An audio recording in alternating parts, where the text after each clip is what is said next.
저번 시간에 이어서 31번부터 보도록 하겠습니다.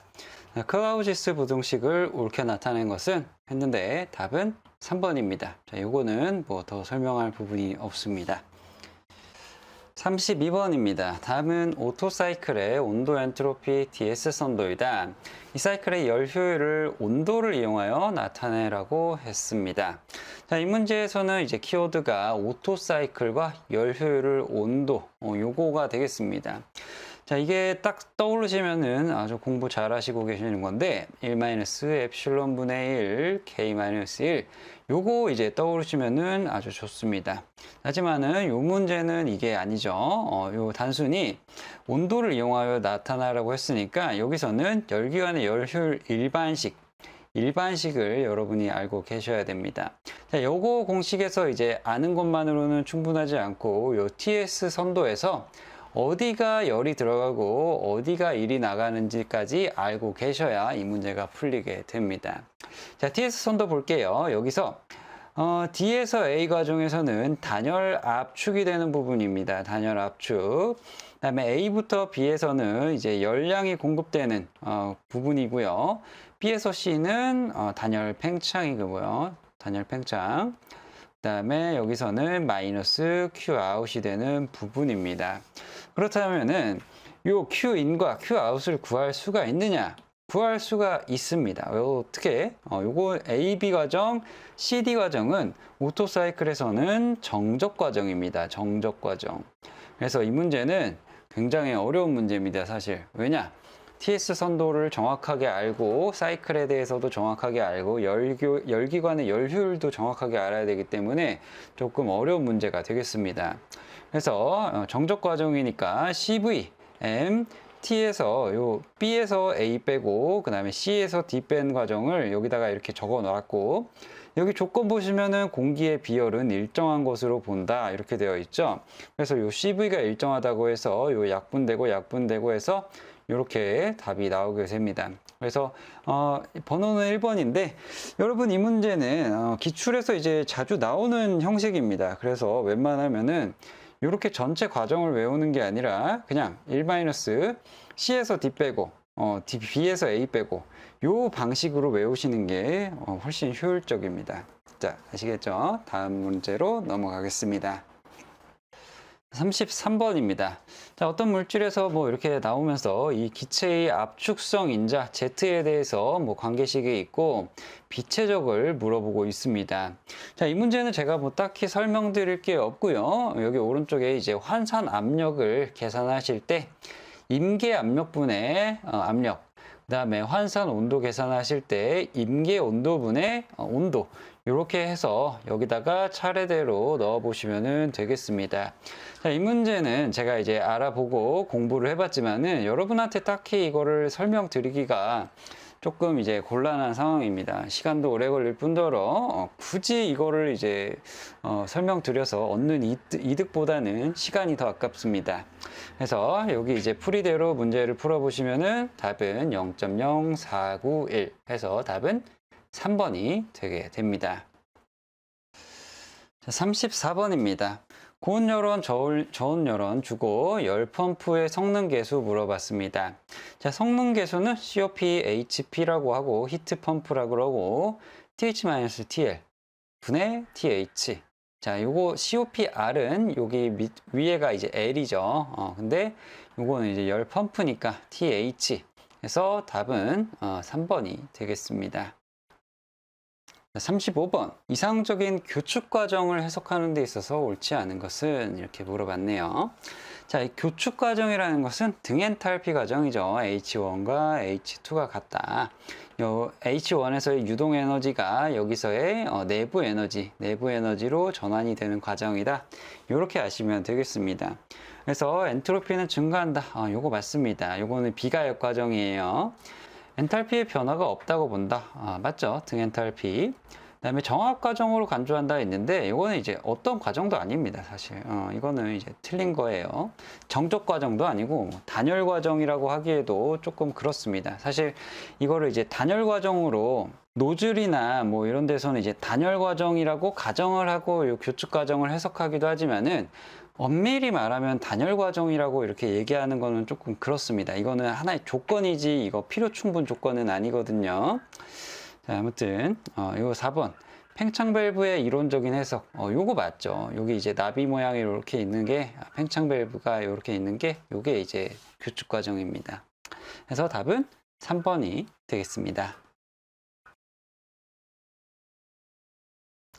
36번입니다. 다음 중 스테판 볼츠만의 법칙과 관련이 있는 열전달은 이건 이제 복사입니다. 복사. 스테판 볼츠만 해서 자, 요거 공식 외워둡시다. 요 복사 에너지 요거 한번 외워두세요.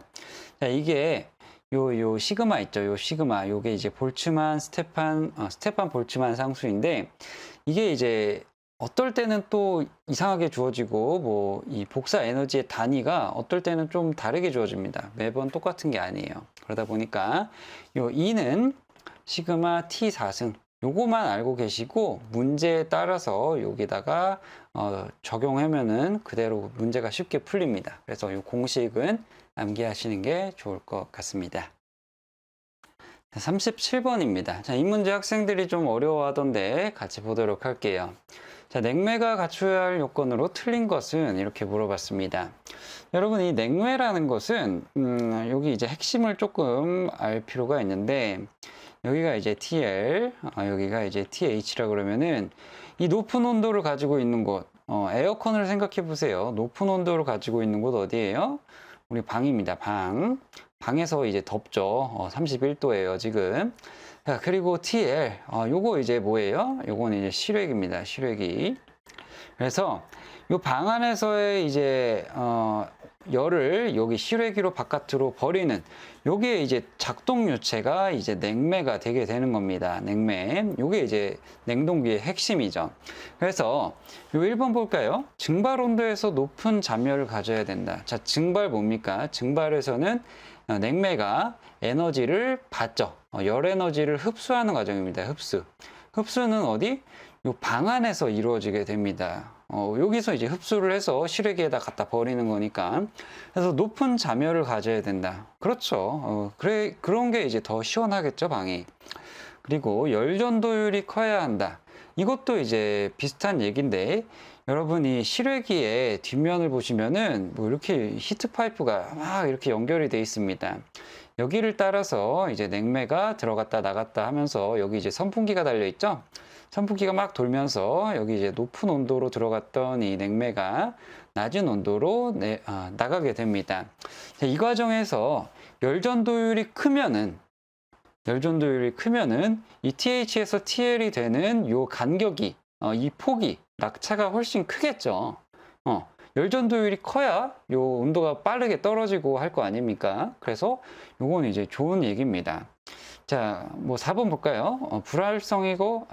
불활성이고 안전하며 비가연성이어야 한다. 뭐 요거는 이제 여러분 안전에 관한 문제니까 당연히 아실 겁니다. 자, 요 3번 볼까요? 3번은 이제 왜 틀렸냐면은 표면 장력이 커야 한다 이렇게 되어 있는데 표면 장력이 크다는 것은 이게 응집이 조금 잘 된다는 겁니다. 응집이 조금 잘 되게 되면은 이런 히트 파이프에 뭐 꼬불꼬불하는 요 통로를 이제 잘 통과하지 못할 가능성이 크고 그리고 또 이제 추가적인 에너지가 또 필요합니다. 이게 또 원활하게 이동이 안 되면은 또 펌프가 또 일을 추가적으로 해야 돼요. 그러면은 에너지 손실이 더 높고 효율이 또 떨어지기 때문에 이거는 이제 표면 장력이 작은 게 더 좋겠죠.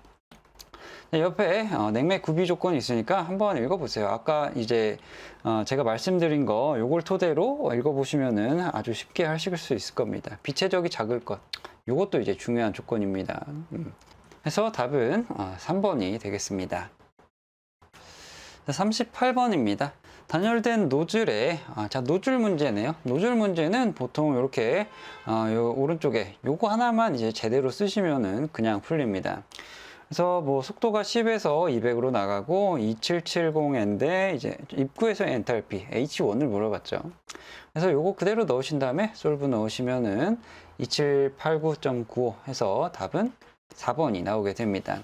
여러분이 노즐은 거의 문제가 정형화되어 있기 때문에 요 단열, 그 다음에 일이 없는 거 요거만 제대로 파악을 하시면은 쉽게 문제가 풀리게 됩니다. 39번입니다. 자, 이 문제 조금 어렵던데 같이 보도록 할게요. 자, 이상기체 조건이네요. 어떤 기관의 압축비가 17인데, 전후 온도, 그 다음에 압력 주고, 이제 압축 후의 온도를 물어봤습니다.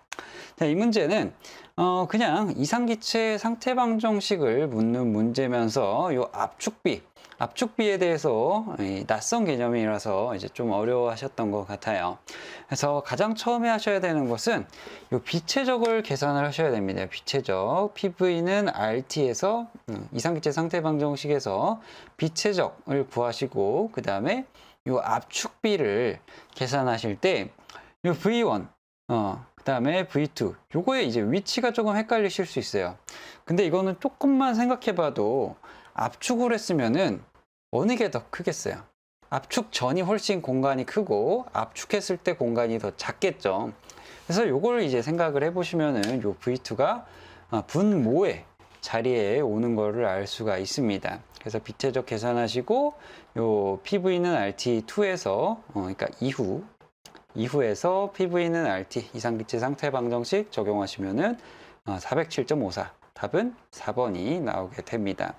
네, 여러분 이 문제에서 조금 이제 어려웠던 부분은 이 PV는 RT예요. PV는 MRT가 아니고 여기서 이제 할 수가 없고 이 PV는 RT 비체적에 관한 공식으로 이렇게 풀었다. 그죠? 네, 이런 거는 여러분의 이 센스가 조금 있어야 되는 문제입니다. 왜냐하면 여기 지금 질량이 주어져 있지 않기 때문에 이거는 이제 이상기체 상태 방정식이지만은 질량이 없을 때 P는 로 RT 여러분 요거 아시죠? 그 다음에 PV는 RT 요 두 개 중에 하나를 써야 된다는 거 이렇게 이제 센스를 발휘해 주시면 좋습니다. 자, 다음 문제 보도록 할게요. 자, 40번 보도록 하겠습니다. 자, 마지막 문제인데 이 문제는 이제 별표 치시고 바로 그냥 패스할 문제다 이렇게 아시면 되겠습니다. 시험장에서는 이런 문제 절대 푸시면 안 됩니다. 재료학에서는 이렇게 말씀을 많이 하지만은 연력학에서 이번에 좀 쉽게 나왔기 때문에 이런 문제는 조금 기피를 하셔야 됩니다. 자, 문제 보면은 랭킨 사이클에서 터빈 입구 온도 압력 주고 그 다음에 펌프 입구 출구 뭐해서 엔탈피 이거 주어졌습니다. 그래서 펌프를 고려했을 때의 열효율 그 다음에 무시했을 때의 열효율 차이 이렇게 물어보고 있습니다. 자, 이 문제는 랭킨 사이클 요 도식 하나 이제 풀고 그 다음에 WT, WP 계산을 하고 그 다음에 열 효율을 계산을 하고 그 다음에 요거의 차이를 계산하는 문제이기 때문에 아주 쓰레기 같은 문제입니다. 네, 그래서 문제를 이제 가서는 절대 푸시면 안 되세요. 자, 일단 먼저 이 랭킨 사이클 도식을 먼저 그려볼게요. 이 도식에서 어느 부분이 다 어딘지 다 이해를 하시고 계셔야 됩니다. 뭐 보일러 터빈, 그 다음에 콘덴서 펌프이기 때문에 뭐 그렇게 어려운 부분은 없지만은 여러분이 이 효율을 구하실 때 Q인분의 W 넷이다. 그리고 이 W 넷이 여기서는 이제 터빈만 계산을 하시는 거, 그 다음에 터빈과 펌프 두 개를 계산하는 거 경우로 나뉘는 거를 여러분이 아실 겁니다. 그래서 펌프 1을 무시했을 때는 요 터빈일은 여기서 요거 빼면 되겠죠. 그래서 요거 그대로 계산하면 이렇게 나오고 펌프 1 고려했을 때는 요 펌프 1 자, 여기서 요거 이렇게 빼면 되겠죠. 뭐 한 3쯤 되겠죠. 그래서 여기를 이제 계산해서 이렇게 나옵니다. 그래서 열 효율 차이를 이제 계산해 보시면은 0.0011이 나오는데 만약에 여기서 이제 1번을 찍으셨다 하면은 낚이신 겁니다. 이 문제 내는 사람이 진짜 성격 되게 이상한 것 같아요. 이렇게까지 문제를 그지같이 냈으면은 보기라도 쉽게 주어지든가 이게 말이 됩니까? 퍼센트로 이렇게 물어봐놓고서는 0.011 나 진짜 성격 버리는 그런 경우가 되겠습니다. 그래서 이제 문제 풀어보시면은 답은 3번이 되겠습니다. 자, 유체역학 41번부터 이어가도록 하겠습니다. 고생하셨습니다.